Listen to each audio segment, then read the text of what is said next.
Hi, I'm Marianne, and in this video, I'm going to give you some tips on cascading communication to inform and involve.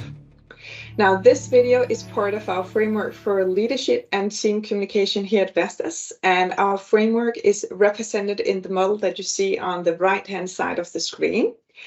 And the tips that you'll get in this video will support you in building communication competences to drive good conversation, to making sure your communication is to the point, to ensure that you build trust with your stakeholders, and to ensure that you leverage diversity in your teams.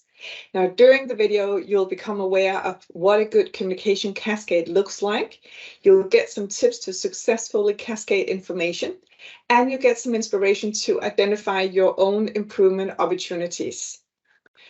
But first, let's talk a little bit about what a good communication cascade looks like.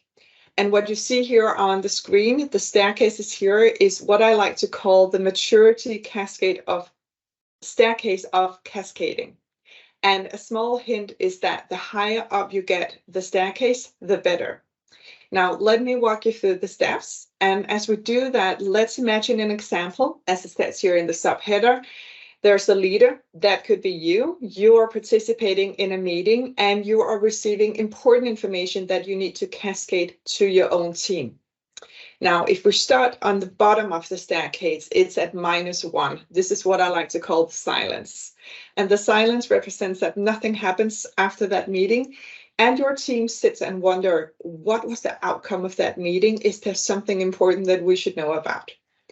Next step, we move a little bit up here. It's still at 0. It is what I like to call the forward. The forward is basically that when you receive the package from the meeting, you forward an email to your team members and you say, hey team, FYI, this is what we discussed at the meeting. Not still not good enough, right? So we move up the ladder now, gets a little bit better. We call it number 1, the repetition. This is where you, at your next team meeting, you repeat the messages that were discussed and conveyed on that important meeting to your own team at your upcoming team meeting. It can still improve, right? So what you do as you move up the ladder, we hit step, what we call the translation.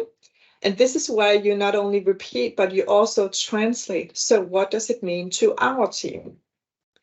Now, the top step of the staircase is what we call the involvement. This is where we want to go. This is where you do not only repeat, but you actually involve your team in translating the messages in terms of what does this mean to our team. This is where we want to go. But to go there, it requires some communication competences and capabilities on your end as a leader. In order to reach the top step, you want to make sure that you're good at briefing with clarity, that you are able to facilitate back brief, that you are good at asking questions, that you listen actively, and that you give valuable feedback. So that's the communication capabilities that we're going to look into in this video. But what I would like you also to remember, when you sit at that meeting receiving important information, make sure to be present and curious. Make sure that you ask for clarity if needed. And try, when you sit there, trying to anticipate what would be the obvious questions coming from your team members, making sure to get them answered already at the meeting. Might as well do that because you may be able to anticipate what's coming. But let's look into the communication capabilities to mature the cascade.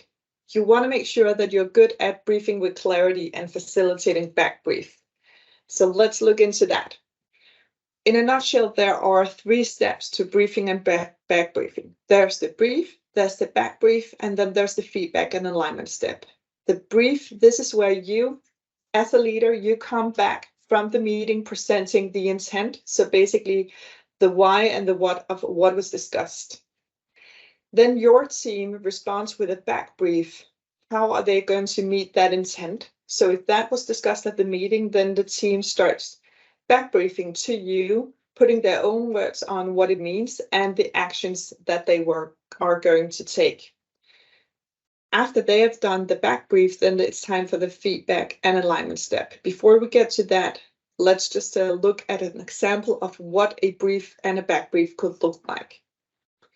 So here's the team intent on the left-hand side. That's the brief, and it goes like this: to accelerate delivery of critical products to market in order to enable sales to increase market share with 10% by year end. So in here, there's a what and a why. The what is to accelerate delivery of critical products, and the why is to increase market share. And by the looks of it, it could be within a technology division. Now, after the brief has been given, then the team goes and do the back brief. This is where they put their own words onto the brief. What does it mean? And they put some words on what type of actions will they begin taking. And as you can see here on the slide, that team had identified 4 actions. Now, this is a simple fictional example by Stephen Bungay, and it's just to give you an idea of what does a brief look like and what does a back brief look like. And you might think that's not super difficult. Now, the real challenge often emerges in the feedback and alignment step, because this is now where you as a leader provide feedback to your team on the actions that they have suggested that we should begin taking. This is where you want to make sure that there's clarity about boundaries, priorities, what does a playfield look like, and you want to make sure that you acknowledge and encourage the planned actions, and you want to make sure you don't fall into the trap of micromanaging and giving very detailed instructions to your team. And when you give feedback and you listen to your team, it's key that you listen actively. So let's talk a little bit about that. There are 2 ways to listen, and it's with different intentions. First of all, on the left-hand side, this is where you listen in order to reply. On the right-hand side, this is where you listen to understand. So the pitfalls we typically fall into when we listen to reply is that when we sit and listen, we tend to evaluate, do I agree or do I disagree with what has been said? When we ask questions, we probe, so that means we ask questions from our own perspective. When we sit and listen, we tend to jump into the pitfall of giving advice, even though we were not asked to give advice. And we sit and interpret a little bit, trying to understand the other person's motive based on our own motives. What we want to do instead, we want to listen to really understand. This is where you want to ask curious questions rather than offering solutions. You want to make sure you reflect out loud in order to demonstrate understanding. You want to make sure that you clarify if there is a need to do that to ensure the message is understood. And then before you leave the meeting, you summarize together. So this is where you give the others a chance to correct. And this is really also about asking good questions.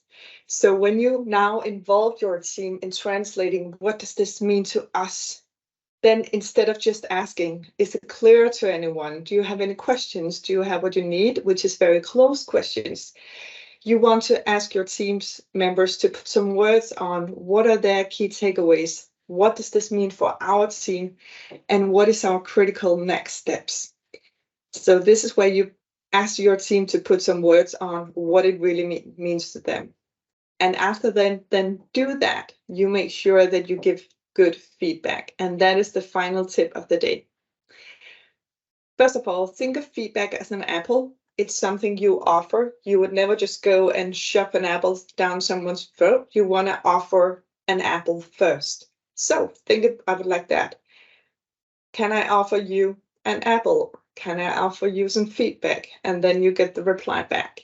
When you then are invited to give feedback, you make sure that you apply to the 3 C's of feedback. You want to make sure it's constructive because you want to foster learning. You want to make sure it's concrete by using examples. And you want to make sure it's caring because we want to build a person up rather than tearing a person down. And you can do this by sharing your observations. So when you said this, I noticed that you could share what your experience is. When you mention this or say this, it makes me feel like this. And you can share ideas. So if I were to, I would do this. So this is where you focus on the content and the outcome rather than the person. So giving good feedback, that was the final tip of the day. What I would like you to remember and take away from this video here is that if you want to cascade communication to inform and involve, reach the involvement step of the staircase, you want to make sure you involve your team in translating the messages from the cascade. What does it mean to us? You do that by asking powerful questions, facilitating back brief, and listen actively to ensure that there's clarity and empowerment. And then finally, you give good feedback. And you do this by ensuring your feedback is constructive, concrete, and caring. So before preparing for your next team meeting, think about where are you on this maturity staircase and how can you move or even stay at the involvement step. Thank you so much for listening.